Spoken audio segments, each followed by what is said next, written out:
This is James Jones, Bobby, on the show called The Facility. It's one of the random shows, Acho.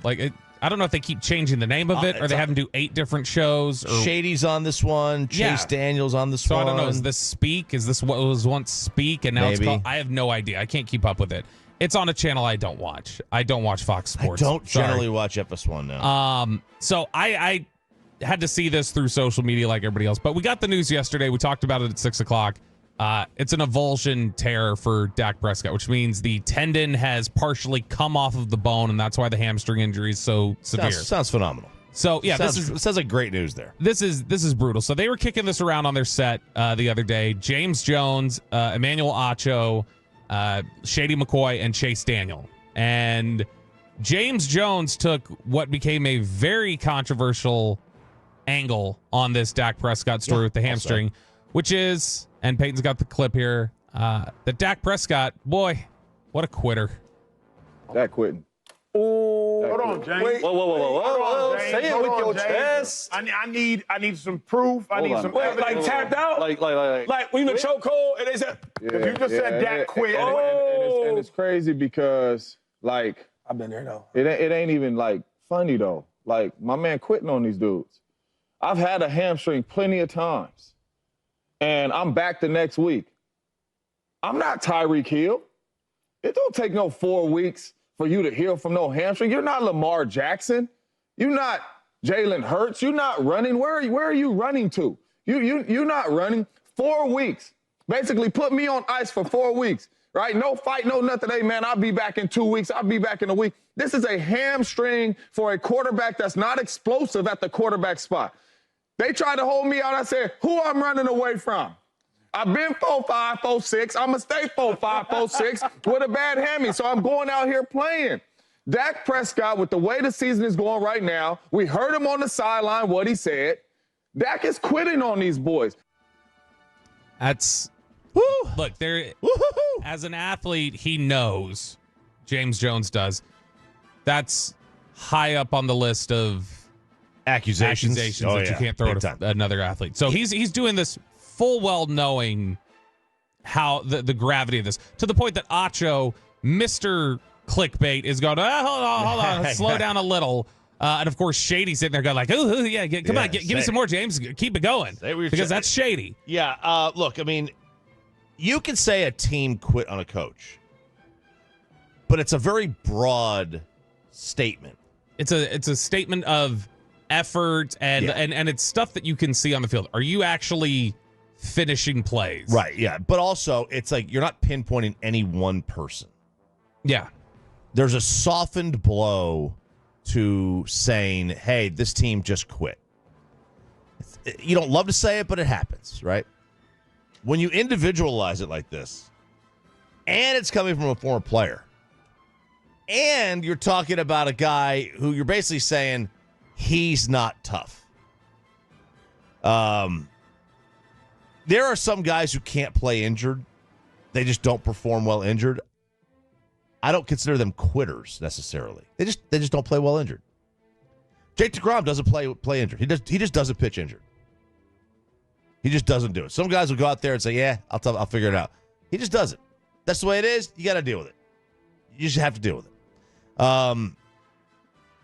But to say that Dak, who I've never heard any hint that he is soft from a physical standpoint. He broke his ankle and he tried a reduction on the field. Like, is it popped out? Can I just pop this back into place? And tried to snap it back in on the turf. By the way, when you do that, when I did my finger, there was no better feeling than popping that thing back in. It was like the best crack I've ever had. I don't think Dak's probably felt great. No, Dak's poking through the skin, right? But yeah, and so he's trying. He's trying to pop the thing back into place. And you thought that was the guy, a guy who a 9-year veteran. Post game, Dak is telling you 9 years worth of injuries. It's something I've never felt before. A guy who played in college, high school, everything else. It's an injury I've never felt before. That should carry weight, I would think, to another athlete. Just like, let's maybe give him the benefit of the doubt. This maybe felt worse. He asked, "Can I make it worse?" They knew all these things when they took the air, and James Jones said this, that he had asked, "Can I make it worse? Because I want to go back out there." And they were like, "Nope, can't protect yourself. Don't do it." And so he was trying to get back out there and was told by the medical staff, no, and they know this. And James Jones even allowed for the possibility. He didn't say it was the case. He was acting more just like scoffing at the idea of like, well, we would have heard, wouldn't we? He actually allowed for this possibility of an avulsion. Is it off the bone or something? Because there's no way you're telling me that you're out 4 weeks with no answers, no nothing, no fight, no nothing for a hamstring, and you're a quarterback. There ain't no way. Drop back, get the ball out. Your hamstring don't got to be 100% at the quarterback spot. Dak Prescott is quitting on these boys, man. If I was on Dak's team and I seen him in the locker room, I would walk by him in the train. You're right. You're right. No, you're right. You're right. Good to see you, dog. And keep pushing. Good morning. I know. Like that. Yeah. We know. We've been in the facility. We know when dudes is hurt and really can't go, and we know when dudes is messing around.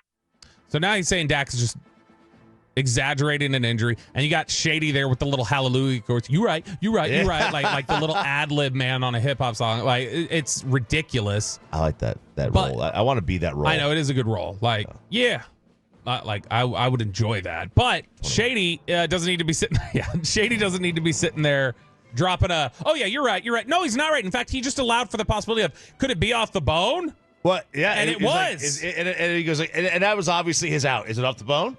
But still, he clearly knows that's a possibility. Of course it's a possibility, yeah. And yet he's still going like, nope, just quitter. Yeah. That's got to be what it is, just a quitter. Now, yesterday, he first tried to shift things a little bit yesterday and say, well, maybe quitting was too strong a word. And then the news comes out about it being off the bone, and he wanted to tweet late last night, nah, this can't wait until tomorrow. That's my fault. See the reports of how bad it might be. That's tough. Godspeed, Dak. Too late.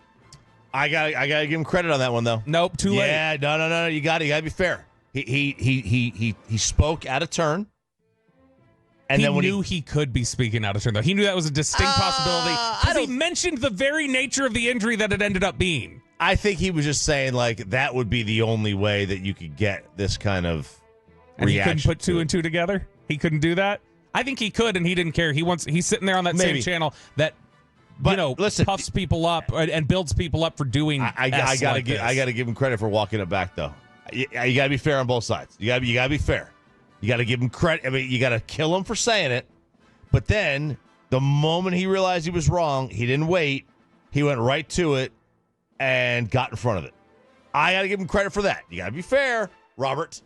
I think you do gotta be fair. And fair is to say this dude is trash. He's earned that. I'm not saying that he's not. Right? You can't go after somebody's toughness. The biggest problem is it's as a former player. You know better. You know better. And you know the way McCarthy teams deal with injuries and run them because you've been in that building. Absolutely. But you would have rather him not tweet that and just go on air the next day? No. I think he did the right thing there. No, I think he just showed. We can objectively say he did the right thing by walking it back. He did the bare minimum. What he did though was so egregious as a former athlete, especially. I agree with that. To me, it's like you cannot be. You should not be sitting in that chair anymore. Well, he shouldn't be. Not like fired, but just like FS1's got to look at it and just say like that's not somebody that.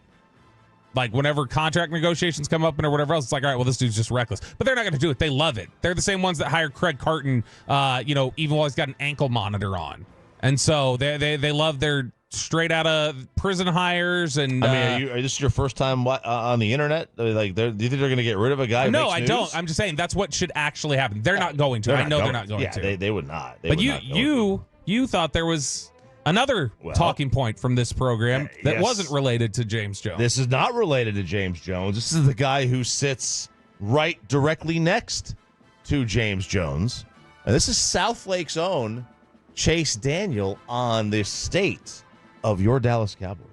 You're the laughing stock. Like, GMs are going around the league saying, I just fleeced Jerry Jones.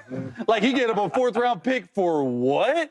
And honestly, like, this situation, like, I know Cooper Rush is the backup there. He went 5-1 when Dak was hurt a couple years ago or whenever it was. Last year. You got to start Trey Lance. Like you got to start Trey Lance. You got to give up on this season. You got to find out what you have in Trey Lance. Maybe he's a long-term backup. He's an unrestricted free agent this year. You got to play him, and it's just it's crazy to think that this is how the Dallas Cowboys, how far they have fallen from a 12-win season, and I just don't see how there's any chance that Mike McCarthy's back next year. Like it's just, And that's why I feel bad for. it's him. rough. Well, I think obviously he's right there in the last part. Like, I don't know how unless they turn this thing around and go, 3-5, go 9-0, 9-0 down the stretch, or something like that. You get like 7-2. They find a way to get to 10 wins. I'm going to hit you with something real quick. Let's assume Dak's going to need surgery because that's one of the questions they're dealing with right now. And if he needs surgery, he's done for the year. So for the sake of argument, let's say he needs surgery. I'm just going to go down the list of remaining games and just say, you tell me if you think it's a win or loss as we stand right now. Philly. And we're talking the current state with Cooper Rush then. Yes, assuming Cooper Rush is starting the rest of the year. Loss. Houston. Loss. At Washington. I would assume loss. Short week traveling back Thanksgiving against New York. Win. Cincinnati on the road. Or at home. By the way, if Cincinnati's going to want to win this game tonight, aren't they? I wouldn't be surprised, yeah. That wouldn't surprise me at all. Wouldn't surprise me at all. Loss. I assume. At Carolina. I'll get somebody else to ask these questions. You think Jonathan Mingo revenge game? Yeah, that's what you big think there? revenge game there. Home against Tampa. That's a game they probably would wind up winning. Okay, at Philadelphia. Loss. And then at home against the Commanders. That's another game they would probably wind up winning just because Washington made things wrapped up. Even if you give them that, 7-10. Mm-hmm. 7-10 football team. I don't know that Chase Daniel's right that they're the laughing stock of the league. I think there's plenty of organizations. There's other ones. Yes, absolutely. I agree. Was the trade deadline a universally bad day for Dallas in terms of reception? Yes. To be fair, though, 2018, the trade deadline was a universally bad day for Dallas, too, in terms of public reception.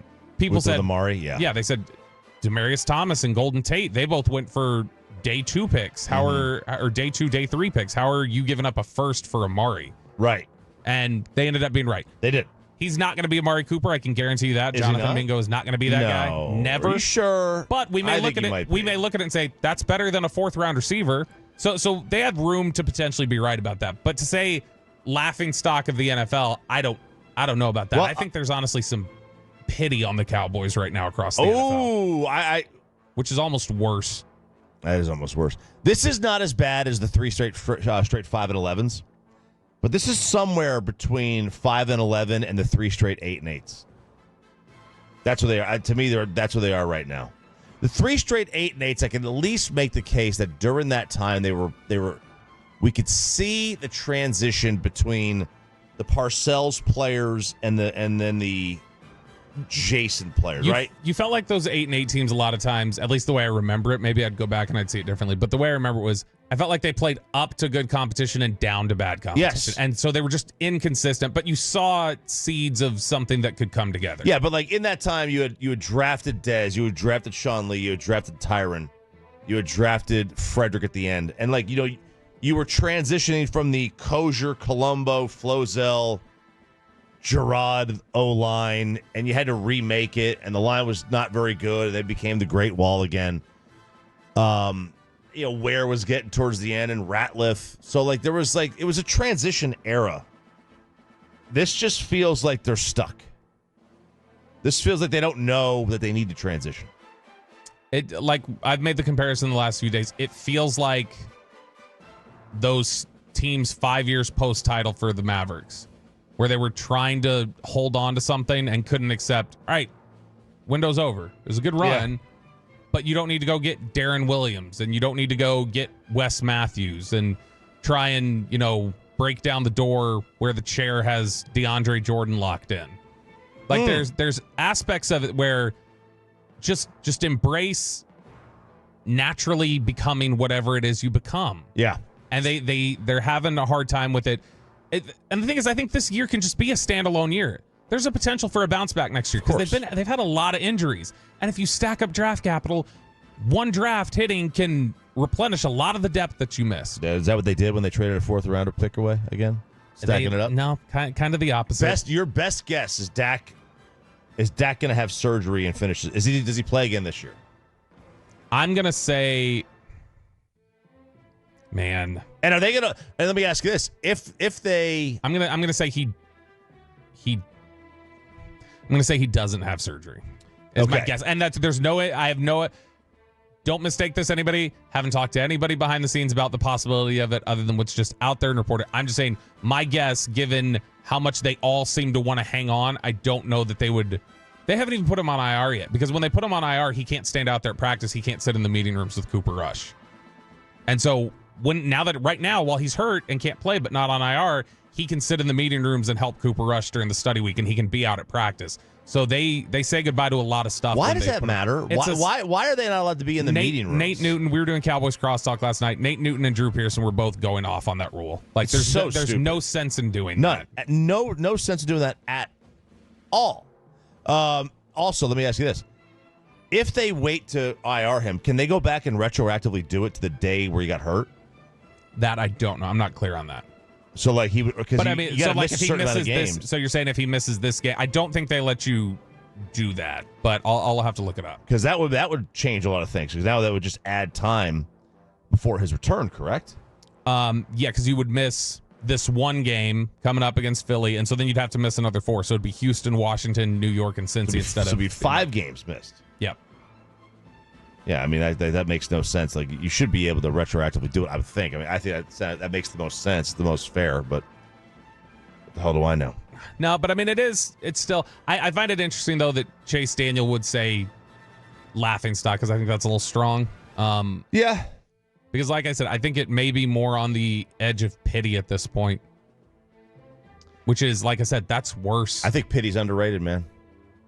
Yeah, I've heard your take on pity. You know, tossing a pity sesh, but absolutely different when you're talking about a $1 billion organization. Yeah, a little bit different. They're not going to toss you a pity Super Bowl trophy. No, they're not.